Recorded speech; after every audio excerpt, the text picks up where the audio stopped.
ఇదేలే తరతరాల చరితం జ్వలించే జీవితాల కథనం.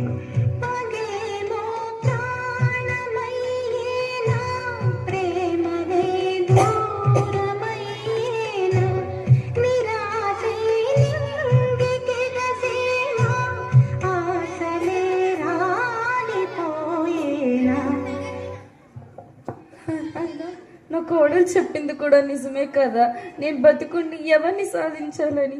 ఒకవేళ వాళ్ళ ఆనందాలకు కానీ ఆశలకు కానీ నేను ఎప్పుడు అడ్డు రాకూడదు. అమ్మకిలాగే నా ఆపరేషన్ చేయించాలి. రే కృష్ణ, నాకు డబ్బులు కావాలరా. అదే డబ్బులు లేవురా. రే అలా అనకరా, చూడరా కొద్దిగా, నాకు డబ్బులు అవసరం రా. ఎంత కావాలరా? 10 లక్షలు రా. 10 లక్షలు అయితే నా దగ్గర లేవురా. సరేరా.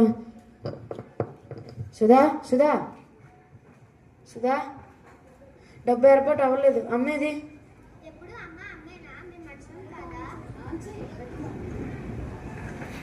అమ్మ అమ్మేనా? నేను మంచిని కాదా? అదేంటి అలా అంటున్నా? అమ్మనేం చేసావు? బయట ఏ చిత్రంలోనే పడి ఉంటుంది, వెళ్ళి చూడండి. అయినా నువ్వు ఈరోజు నేను ఇలా బతికి పోషిస్తున్నావు అంటే అమ్మే కారణం.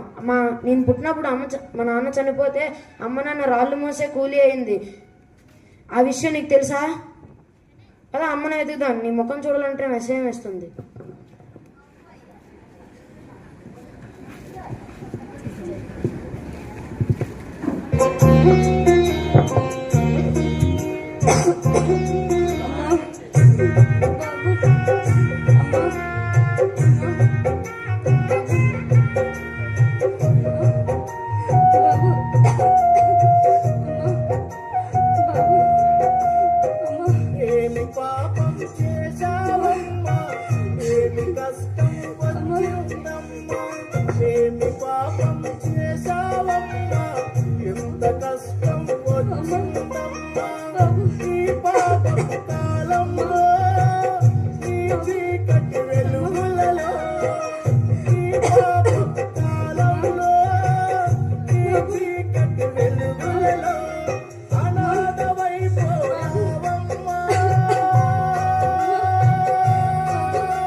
అమ్మా క్షమించమ్మా. ఏ మనసున్న కొడుకు చూడకుండా దృశ్యాన్ని చూపించిందమ్మా. నన్ను క్షమించమ్మా. నన్ను క్షమించండి అత్తయ్య. నన్ను క్షమించండి అత్తయ్య. లేకమ్మా, మిమ్మల్ని బాధ పెట్టడం నా ఆలోచన కాదమ్మా. మీరు బయటికి వెళ్తే నాశనం చేసుకుంటాం అనుకోలేదు అత్తయ్య.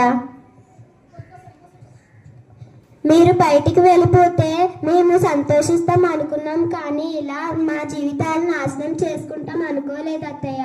పదండి అత్తయ్య, ఇంటికి వెళ్దాం.